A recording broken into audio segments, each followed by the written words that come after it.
मैं डॉक्टर कुश शाह यूरोलॉजिस्ट हूँ, किडनी का सर्जन डॉक्टर। मैं यहाँ रतन हॉस्पिटल में किशनपुर में काम करता हूँ। आज हम पेशाब के संबंधित जो रोग है उनके बारे में कुछ बात करेंगे जो हर घर में लगभग देखने को मिलते हैं। सबसे पहला हम कवर करेंगे उसमें पेशाब में होने वाले इन्फेक्शन के बारे में। पेशाब में जो इन्फेक्शन है वो सब लोगों को होता है, किसी भी उम्र के लोग को हो सकता है, पर स्त्री में, लेडीज़ में ये चीज़ ज़्यादा देखने को मिलती है क्योंकि उनकी पेशाब की नली जो है वो छोटी होती है। तो फीमेल में ये चीज़ ज़्यादा देखने को मिलेगी। अभी उसमें क्या क्या लक्षण आते हैं, फीचर्स क्या क्या है। पेशाब करने के टाइम में जलन हो, बार बार पेशाब जाना पड़ता हो, एक बार पेशाब लगने के बाद आप उसको रोक ना पाए, बाथरूम तक दौड़ना पड़े या बाथरूम तक दौड़ने तक ही बीच में हो जाए, पेशाब में कई बार खून का गिरना, पेशाब में कई बार पस हो जाना, ठंडी लग के बुखार आना और पेशाब और पेट के नीचे के भाग में पेन होना, ये उसके नॉर्मल लक्षण है, नॉर्मल फीचर्स है जो पेशाब के इन्फेक्शन के दरमियान देखे जाते हैं हर पेशेंट में। अगर आप उसको अच्छी तरह से या सही समय पर ट्रीटमेंट नहीं करते हो तो उसके कॉम्प्लिकेशंस आगे हो सकते हैं, जिसमें पेशाब का कम होना, दोनों पैरों में सूजन आ जाना, चेहरे पे सूजन आ जाना और आगे जाके डायलिसिस और वो सब चीज़ें हैं जो कॉम्प्लिकेशंस पैदा कर सकती है। इसके लिए तो फिर क्या करना चाहिए? सबसे पहले तो घर पे रह के कोई ट्रीटमेंट नहीं करनी है, या तो आसपास पे अड़ोस पड़ोस में किसी को पूछ के कोई ट्रीटमेंट नहीं करनी है। डॉक्टर को सबसे पहले कंसल्ट करना है। अगर ये कोई भी लक्षण में से कोई लक्षण आप में दिख रहे हैं तो उसको छुपाना नहीं है और आसपास के कोई भी डॉक्टर को पहले कंसल्ट करना है।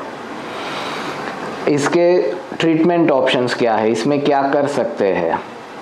एंटीबायोटिक ट्रीटमेंट आती है तो पेशाब के इन्फेक्शन के लिए है, जो हम ट्रीटमेंट कर सकते हैं उसको, और बार बार पेशाब लगने वाले के लिए भी दवाइयाँ हैं। जो भी आपके लक्षण है वो सारे लक्षण को दूर करने की सारी दवाइयाँ है।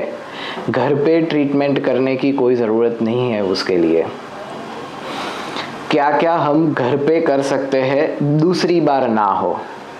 दिन में लगभग 2 से 3 लीटर जितना पानी पीना है।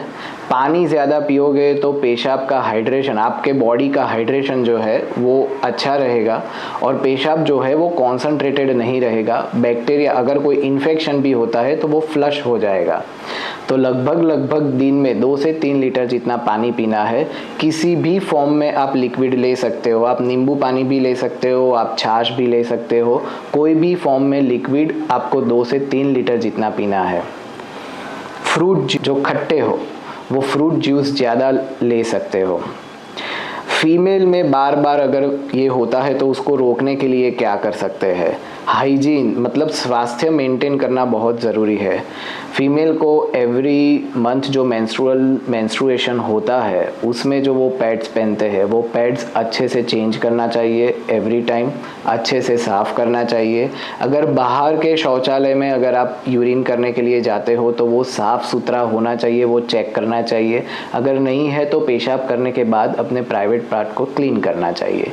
ये सब चीज़ें जो है वो चीज़ें आप घर पे ही कर सकते हो ताकि आपको पेशाब का इन्फेक्शन ना हो। बाकी अगर एक बार कोई भी लक्षण आपको दिखे तो उसके लिए घर पे बैठने की ज़रूरत नहीं है, आप हॉस्पिटल में आओ। पेशाब में इन्फेक्शन के लिए हम जो एंटीबायोटिक की ट्रीटमेंट देते हैं वो लगभग 5 से 7 दिन की होती है और उसमें एक दवाई पानी में डाल के पीने वाली देते हैं, वो लगभग 10 से 14 दिन के लिए देते हैं। ये ट्रीटमेंट लेने के बावजूद भी अगर आपको इन्फेक्शन में या उसके फीचर्स में कोई चेंजेस नहीं लग रहे हैं या तो सुधार नहीं हो रहा है तो फिर आप फिर से डॉक्टर को कंसल्ट करें और आगे की ट्रीटमेंट कैसे करें वो उनसे जाने, उनका रीज़न जाने कि ये क्यों बार बार हो रहा है या तो ये अभी तक क्यों नहीं जा रहा है।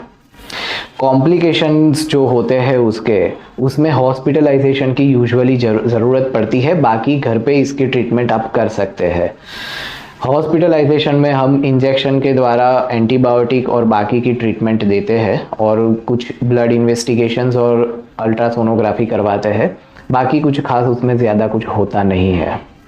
तो इस चीज़ को छुपाए बगैर आपको कोई भी फीचर्स अगर दिखता है तो आपके डॉक्टर को आप कंसल्ट करें और उसकी ट्रीटमेंट कराएं, उसको घरगथ्थू इलाज करके उसको लंबाए नहीं और उसके कॉम्प्लिकेशंस में ना जाए।